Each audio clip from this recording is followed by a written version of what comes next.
Good morning, everybody. Welcome to Cars and Coffee Las Vegas. Another nice and brisk, cloudy morning. We got Patrick here, and he brought out a pretty special car. It's a Ford. But what year and looks like a model? This is the 1915 Model T Ford. And this is one of the last brass era cars in 1915. Now, this is pretty special because I see it's got a crank there. Tell me a little bit about that.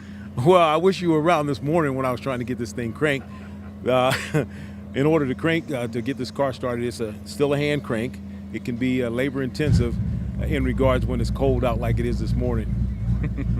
Now, this has been recently restored? Yes, I restored this particular vehicle 2 years ago from the ground up, and it's been a great driver.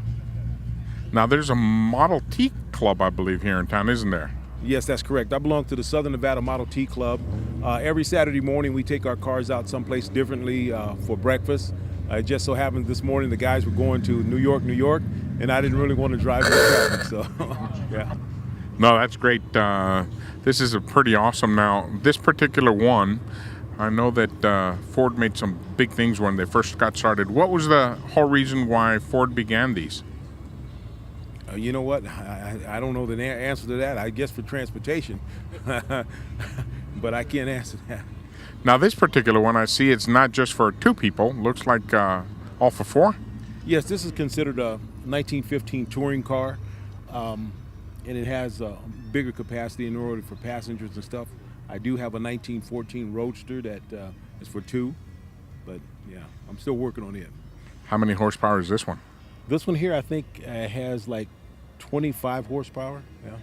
How does it do in the hills? Is it kind of tough to get up and go? You know what? Now it does pretty good because I have a Ruxtol transmission that I've added to it. But prior to that, it was kind of tough. And years ago, I'm not old enough to know. They said a lot of times they had to back up to get up the hill because the gas tank is actually underneath the seat and it would actually starve of gas. So that doesn't have that problem anymore. Now, how do you guys get? Obviously, there was no unleaded gas back in that time, and so how do you modernize the fuel system and all that so that you can run, these type of gas, or do you have an additive that you need to add to that?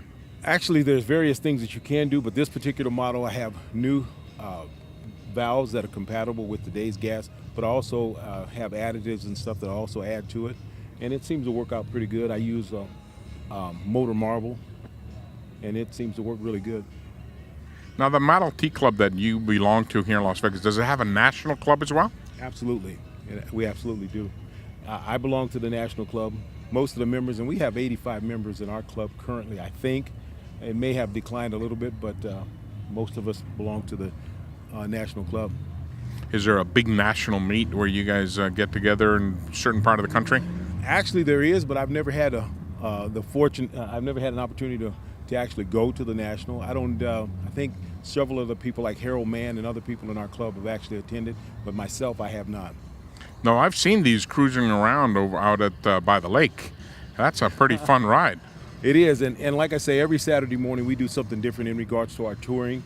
We have a tour master who decides every month where we're going to go. They actually lay a calendar out of the different events that we're going to attend. So.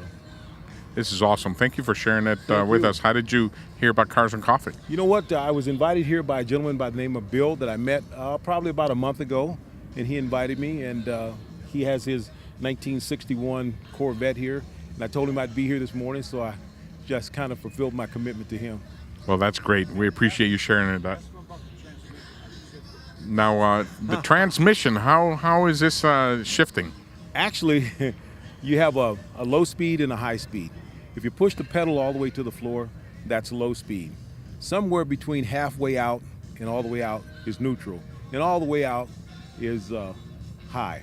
And trust me, I tore up half of my garage learning that. So I'm an expert on it now. That's perfect. Thank you again for sharing this beautiful car with us. I thank you, and I'll be out here again. Thank you so very much. Thank you.